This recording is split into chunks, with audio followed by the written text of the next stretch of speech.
Улсын их хурлын дарга эрхэм гишүүдээ.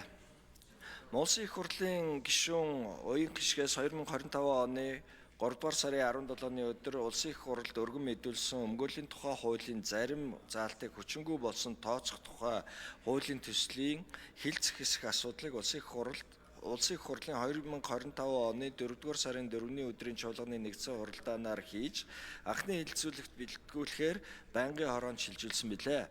Хууль байнгын хороо 2025 оны 4 дугаар сарын 9-ний өдрийн хуралдаанаараа хуулийн төслийн анхны хэлэлцүүлгийг явуулсан бөгөөд Монгол Улсын их хурлын чуулганы хуралдааны дэгийн тухай хуулийн 39-р зүйлийн 39-ийн 10 дахь хэсэг заасны дагуу хуулийн төслийг зүйл бүрээр хилцсэн болно.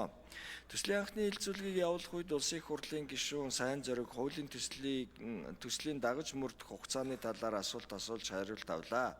Хуулийн төслийн анхны хэлэлцүүлгийг явуулах үед байнгын хорооны гишүүдээс зарчмын зөрүүтэй саналын томьёол гараагүй тул улсын их хурлын гишүүн хууль зүйн байнгын хорооны дарга Цогтбаатар Монгол Улсын их хурлын чуулганы хуралдааны дэгийн тухай хуулийн 39-р зүйлийн 39-ийн 24 дахь хэсэг заасныг баримтлан хуулийн төслийн анхны хэлэлцүүлгийг эцэслэн батлах үе шаттай нэгтгэн явуулах гормын санал гаргасныг байнгын хорооны хуралдаанд оролцсон гишүүдийн олонх буюу 71.4% саналаар дэмжсэн болно.